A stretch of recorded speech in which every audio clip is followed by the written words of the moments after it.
Good morning and happy Sabbath. It's nice to see everybody for Sabbath school. We've got a great lesson this week, and that we're talking about the Sabbath on the Sabbath. From the couch. From the couch. Scandalous today. Pastor Jen is pulling double duty as both the presenter of such a wonderful message from the throne to us this morning, and also being part of the Sabbath school discussion today as we delve a little deeper into the concept of Sabbath.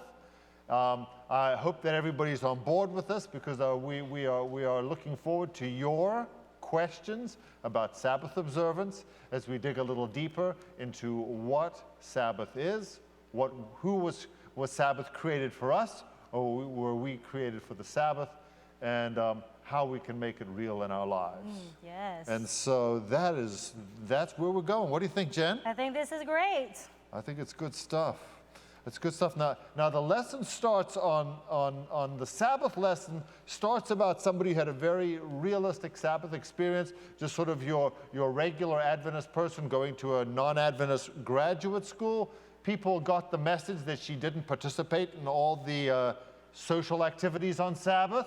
Mm-hmm. So a friend invited her, said, look, you're not doing anything on Sabbath. Could you come and hang out with me on Friday night? Mm-hmm. This is important, because while she hung out with her friends over 6 Friday nights, while this friend's husband was out, Sabbath started becoming important.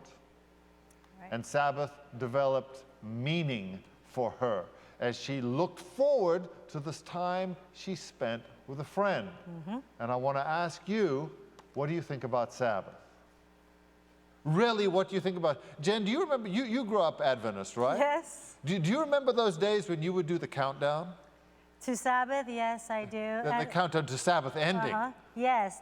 Well, I remember the countdown to Sabbath. You know, there was a clean your room. Yes. Get all the food cooked, everything, all your clothes pressed, and then the countdown to Sabbath ending. Because I have to be real, even my children look forward to the countdown of Sabbath ending. I remember this as a child, just looking at the watch and like, so it's not quite dark, but it says it's light but not dark. What is this?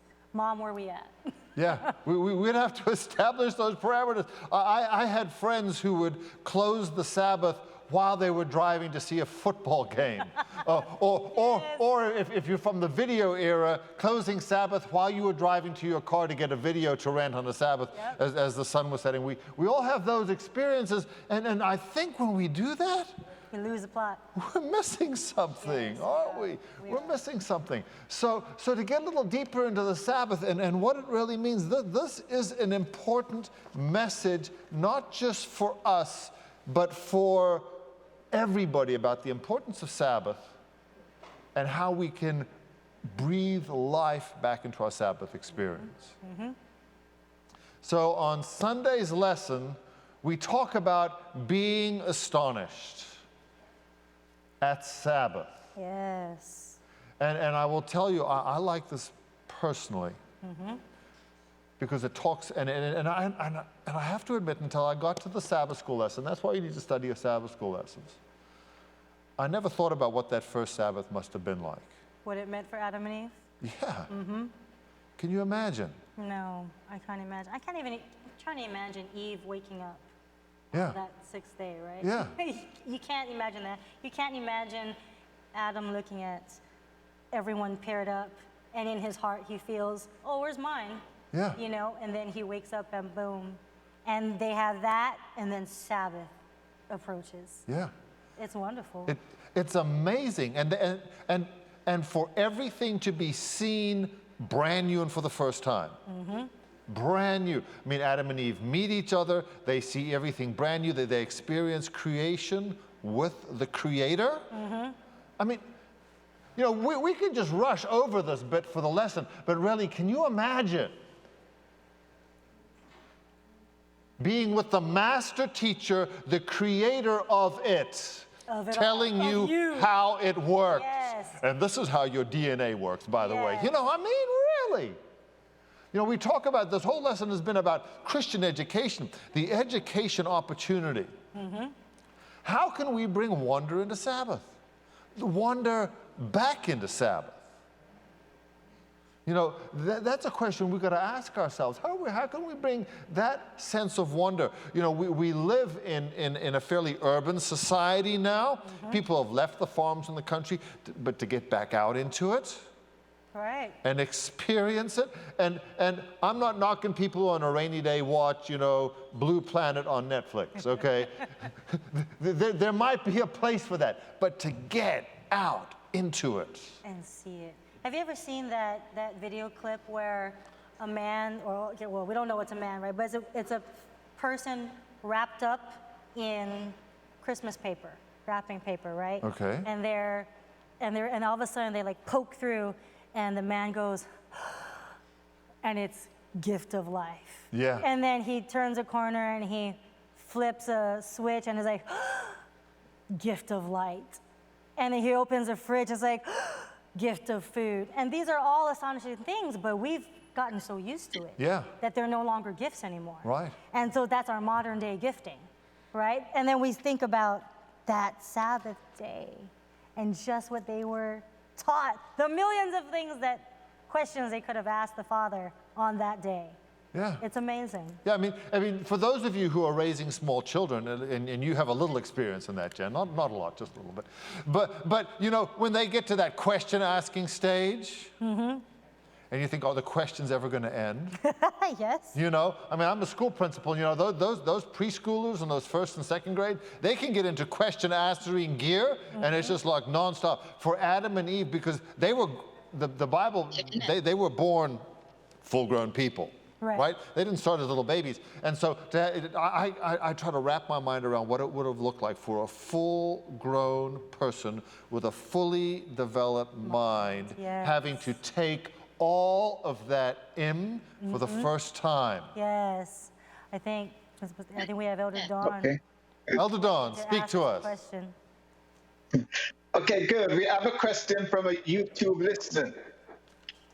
Is it a sin to not worship on the Sabbath? Is it a sin to not worship on the Sabbath? I have an answer for that, but Elder Dawn, I'm curious, what is your thought process on that? Okay, it's a good question. It is.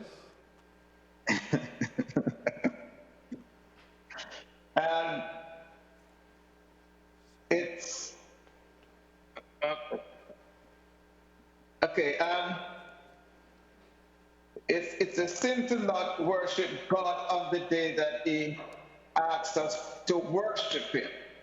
The Sabbath is a special time that we have to spend with God, that He ordained for us to worship Him. When we do worship on the Sabbath, we are recognizing that He is the Creator. Okay, so we are accepting Him for all that He is. So if we refuse from obeying, then it's a sin. Well, I'm going to tell a little story. Can I tell a little story? Go ahead. I like stories. Let's just say that back when some of you are still in dating relationships, some of you are married, but just imagine that there was somebody who you claimed was your very best friend and you wanted to meet up with that person. And they said, all right, that's awesome. Let's meet on a certain day, at a certain time, at a certain place, and let's enjoy a meal together. Okay? Just saying. Right. And you decide, well, I love this person, and I've agreed to meet with them on that day, but I think I'll meet on a different day at a different time with. Are you going to get together with that person? What is that going to do to your relationship with that person?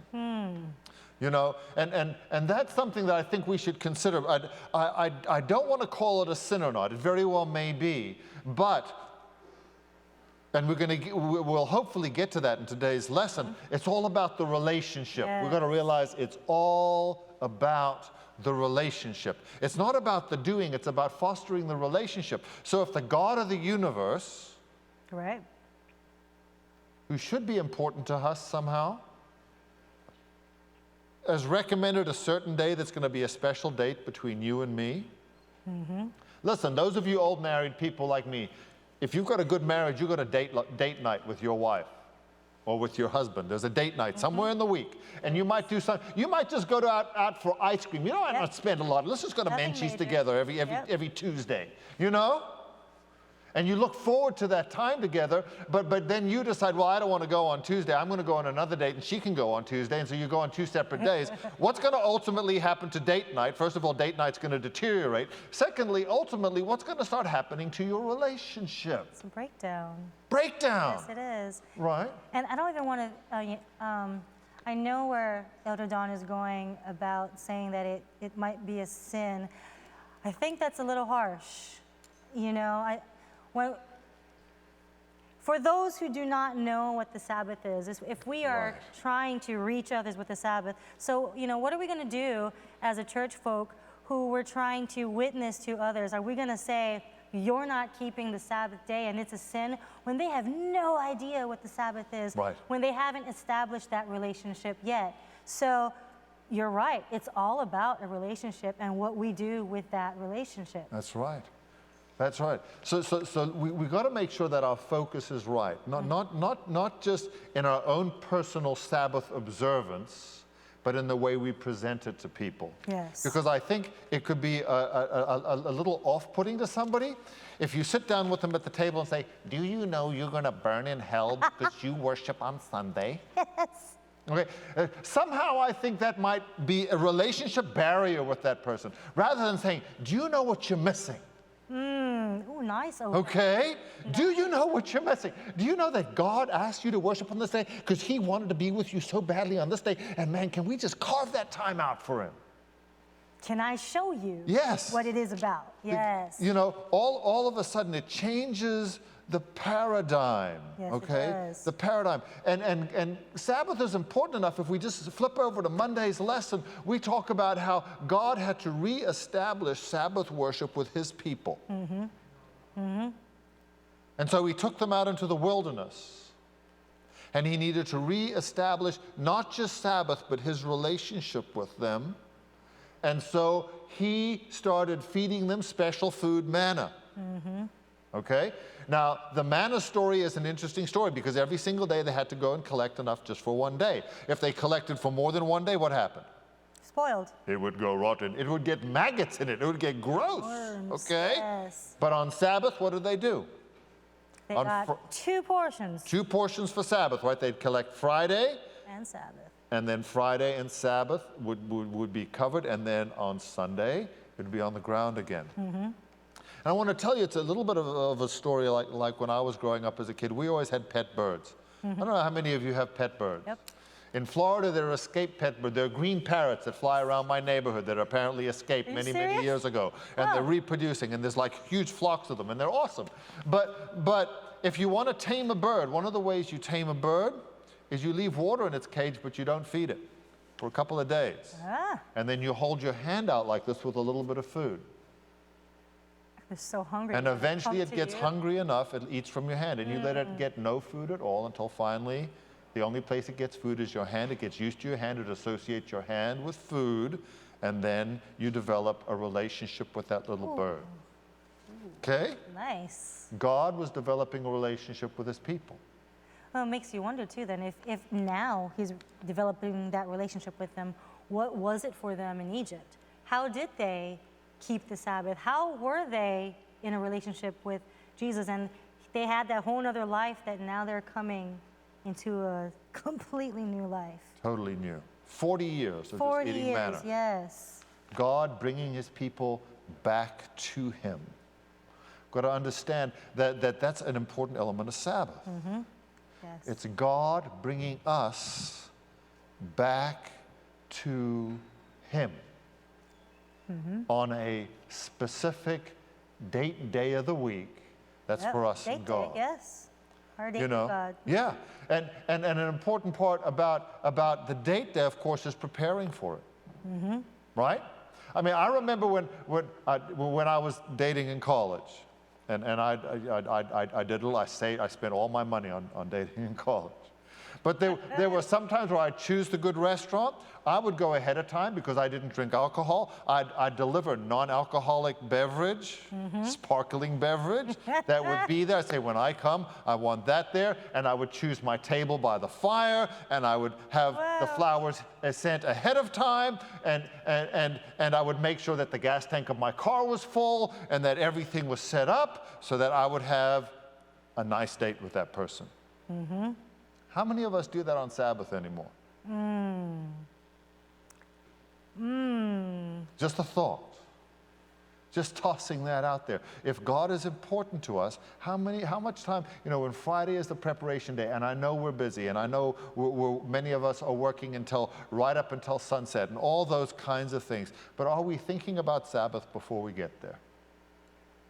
It brings to mind something that happened to me when we were living in New Jersey, and at that point I had all the kids, everyone in the house. I was in full mommy mode, just full mommy mode. Sometimes, I'm being honest, I would be in pajamas and not get out of those pajamas. Yeah. Armando would see me as he left for work and come back, and I'm still in the food-stained pajamas. One day, I went with my friend. She was a beautiful girl. She was very stylish. And I just had this tinge of jealousy. Yeah, you want to strangle people like that. Let's just be honest. But I just had this and I was in my mommy jeans and a shirt, and I looked at her one day. She saw that I was bothered. She goes, "What's wrong?" And I said, "I don't understand. You have a child. How can you do this? Look at you. How can you do this?" And she said, "Because, Jen, I make the effort. Because when my husband comes home, I don't want him to just see that I've been slaving away with my kids. I want our relationship to thrive. And I make the effort to be like this." That changed.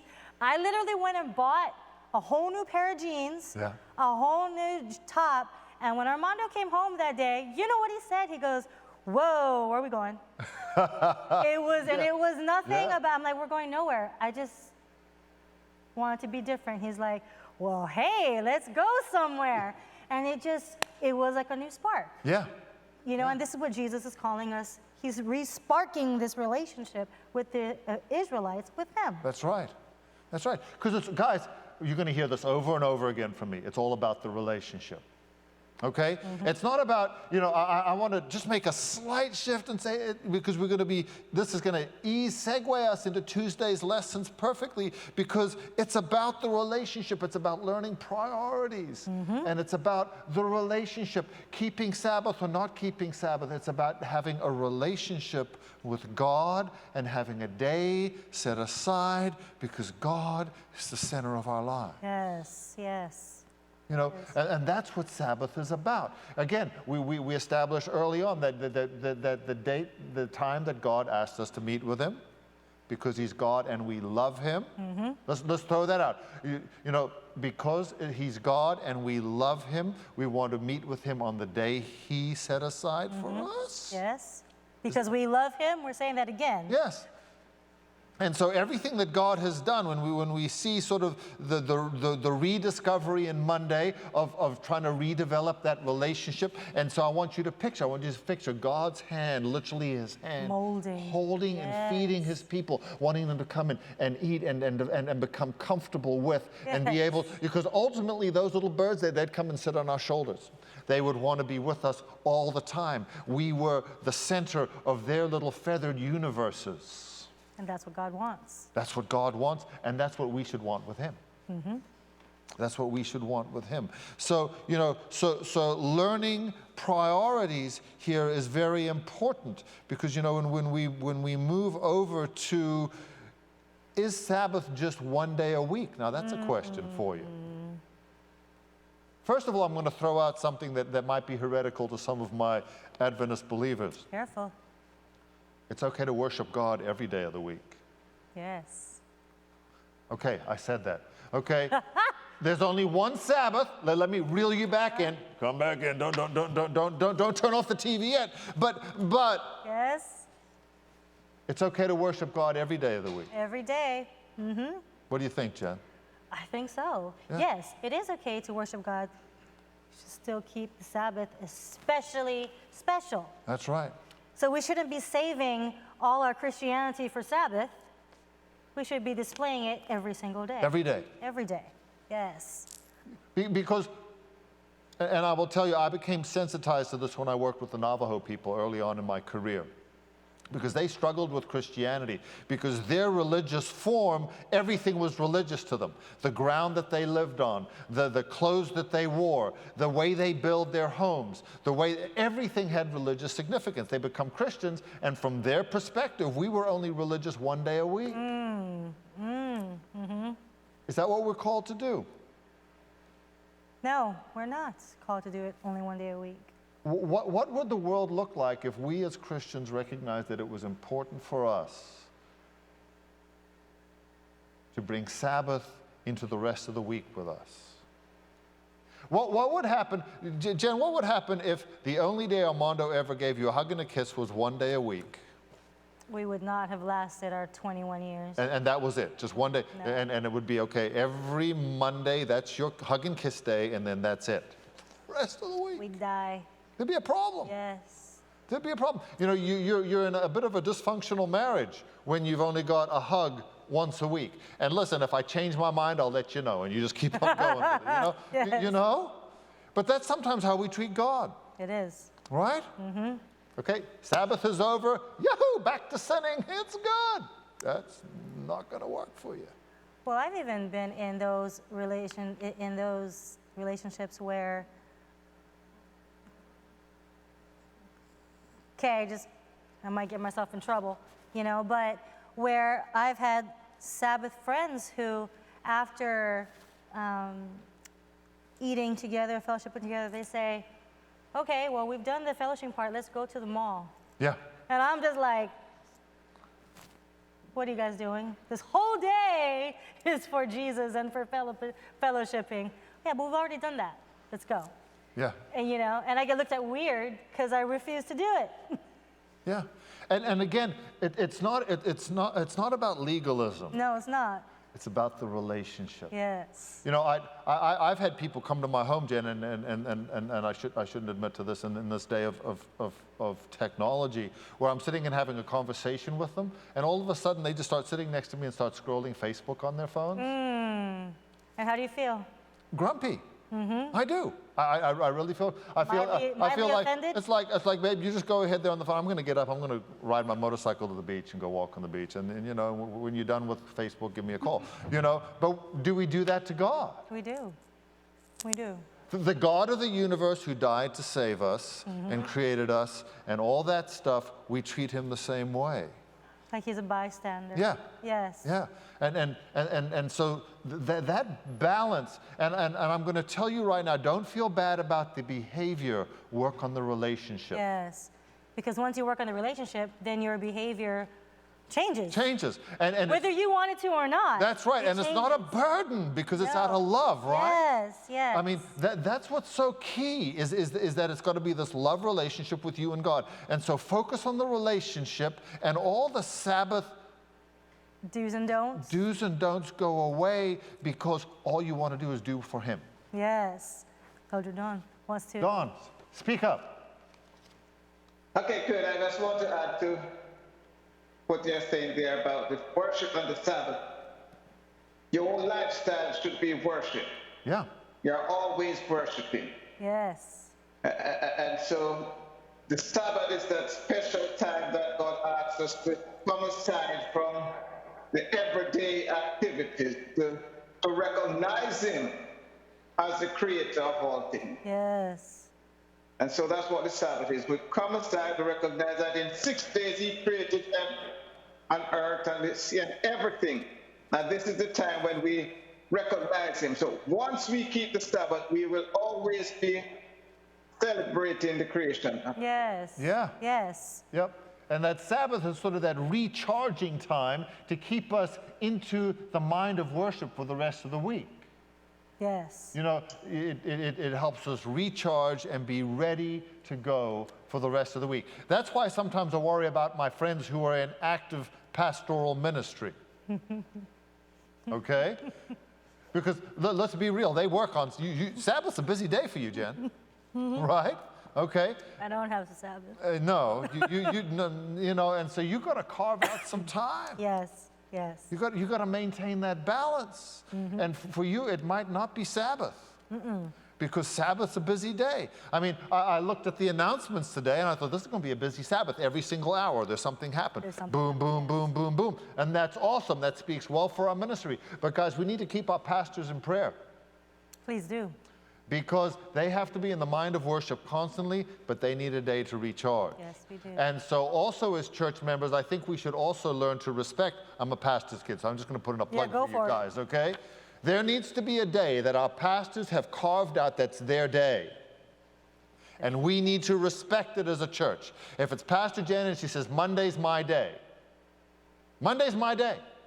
To recharge, they will be better pastors for it, trust me. To recharge and regenerate and maybe spend a little more time with my family or whatever it is, that's my day. All the rest of the week, I give 150%, but that day. Yes. I got to tell you, sometimes even if I have that day set aside, it is so hard to not answer the texts of our members, especially when you know they're going through something difficult. Yeah. It is so hard.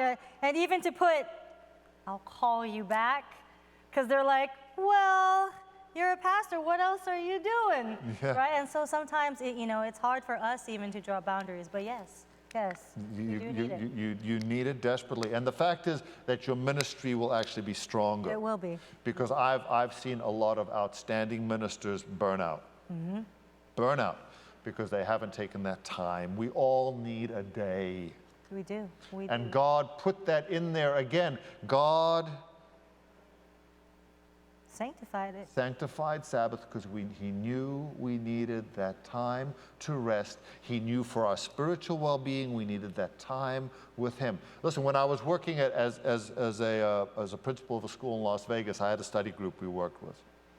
We decided, out of love for God and out of curiosity, that we were going to take a fairly orthodox view of our worship of Sabbath. And so we were going to be ready before Sabbath came. And we were going to plan activities together as families. It was this worship pod that we had. We've got COVID pods. We had this worship pod.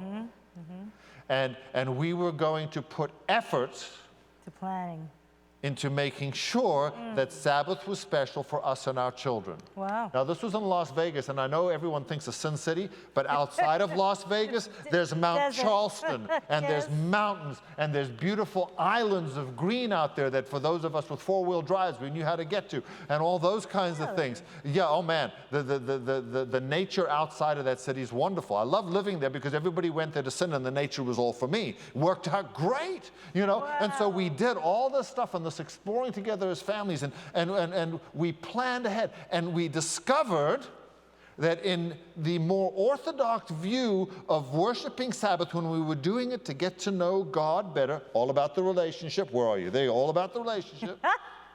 Okay? We discovered that our relationships with God grew exponentially. Yes. Putting some effort into the relationship. And those of you in marriage relationships, those of you in dating relationships, you know that if you put that little bit of extra into it, it grows. Yes. Okay? So just a challenge for you guys out there. But there is balance. We're going to move on to Wednesday, guys, because I know that our times are wasting. And man, I could do this all day long. I want you to know that, man, I could hang out with Pastor Jen and a group of you. We could discuss all day long. But we want to cover this stuff because this is a good time. Finding balance. How do we find balance? On Sabbath. And Pastor Jen talked about a good story, about the healings that took place on Sabbath. Disciples didn't like that. No, and the Pharisees really got excited about that. Sorry, not disciples. Disciples loved it. Yeah, the Pharisees got really excited about Jesus doing good things on the Sabbath, right? Okay, we're going to be feeding the homeless the Sabbath. Good stuff. Good stuff. Okay, good stuff we're doing on Sabbath. We're going to be feeding, the Christ's disciples got in trouble because they were walking through a wheat field on the Sabbath and they would winnow the wheat between their hands. If you haven't done it, man, if you're ever in a wheat grove, you've got to do that some. You haven't lived until you've done that. Okay, What do you you go mean through by a wheat. winnow? Well, what happens is the wheat kernels are at sort of the top. It's like grass. Right. Okay, and you take it and you pull it off in your hand, and then you take it and you rub your hands together. Oh, and all the and grains fall? then the grade comes out. Then you blow your hand, and all the chaff blows away, and then you just got the wheat kernels in your hand. And that's what they were doing. And then they were taking those wheat kernels and just popping that into their mouths as they were walking happily down the field. Now, they weren't in active harvest. They were enjoying what nature was providing right there. So the equivalent would be of you going into your backyard here in South Florida during mango season and picking a ripe mango off the tree and sitting back there and peeling it up and just eating and getting all drippy with it down your elbows. You know how the elbows are, how the mangoes are. Okay, that's what we're talking about. Yep. They couldn't do that. We mustn't paint such a small box Yes. around Sabbath. Yes. And what we can do on Sabbath, that it's misery. It is crazy, the box that we paint. Yeah. It is very crazy. And it's the box we paint, not what God paints. Exactly. You know, It's the box we paint. some of us, and some of my Caribbean friends, you can relate to this, because South African culture and Caribbean culture, very similar. I remember when it was a sin to ride bicycles on Sabbath. It was. I had a nice bike, man. I used to love, riding all over the place, all up and down the mountains and everything. Now, you could walk 1,000 miles on Sabbath, but somehow the moment you put your feet on the pedals, You're a sinner. you were heading to hell. Yes. Okay? All right? Adventist children can only get wet up to their knees on my Sabbath. goodness. If they get wet beyond their knees, they turn into gremlins. Yes. It's a true fact. Only Adventist and Orthodox Jewish children, man. apparently. There are certain boxes that we build, that we Yes. box ourselves in, that are non-scriptural. There's nothing in the Bible that says, thou shalt not enjoy Sabbath. No, there is not. A quick story, man. My family, growing up in Hawaii, we swim at the beach. Yeah. It's the beach, right? And so that same mentality I've brought with us throughout our lives. And we were, I'm not even gonna say the state, but where we were living once, there was a lake. And our friends would, let's go have Vespers at a lake, let's go. And so all my kids jumped into the lake. Heathens. All my kids jumped into the lake, and of course, as their parent, I'm gonna jump in with them. We're gonna go have fun with them. And so the kids of our friends, oh, hey, they're going in. We're gonna go in too. So they were. But it was, and I couldn't understand why their parents were not joining us. And as we splashed around and I looked toward the shore, there were all our parental friends standing knee deep. I am not joking, knee deep, and just Arms crossed. Yeah. yes. Yeah. And it just goes to culture. What are we doing? What are we doing drawing that box? What are we doing to our children? Yeah. What are we doing to our youth Yeah. that we're saying this is what God wants us to do right here? And it's wrong, because I think we get invited to hikes. How come we're slaving away for 5 hours going up a mountain, but we can't enjoy the beach of Right. God? Isn't this after this? Good question. Okay, good. As we wrap up this Sabbath school this morning, I just want to mention the fact that before the Sabbath begins, the mind as well as the body should be withdrawn from worldly business. You see, God has said in Sabbath at the end of the 6 working days that men may stop and consider what they have gained during the week in preparation for the pure kingdom which admits no transgression. And so the Sabbath is so essential to us, to everyone.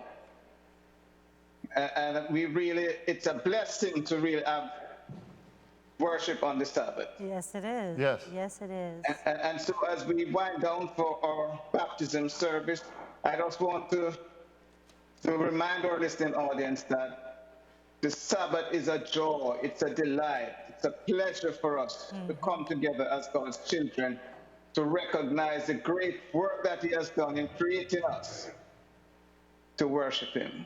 Yes, it is. Yes, and it needs to be a joy.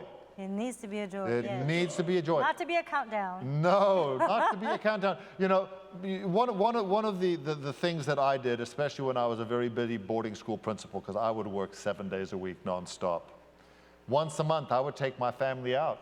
And we would go out into nature. Now, we would do our Sabbath school lesson, and I would preach, but I would call it circling the wagons. And they were our family Sabbaths. My children still remember those Sabbaths to this day. And what's interesting is they do it now with their spouses.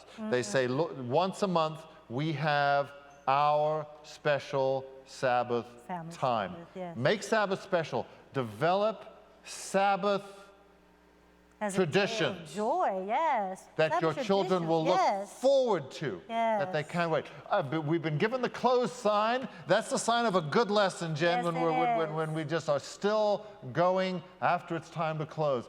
Listen, I want to thank you for joining us today, for being part of our discussion, for our question master over there, and thank you so much. And I'm going to invite Pastor Jen to close out this lesson and have a wonderful Sabbath with prayer. Let's pray. Father God, we thank you for your Sabbath. We thank you for this time that we can come together and be in awe, not only at creation, Father, but all the many blessings that you continue to bestow upon us. Father, let us be able to perceive Sabbath as a joy, Father, as one in which we can not only deepen our relationship with you, Father, but deepen our relationship with our family. Yes. Because this is what you meant Sabbath for, relationships and loving one another while worshiping you. Help us, Father, to continue to find the joy in meeting with you on Sabbath. Amen. Amen.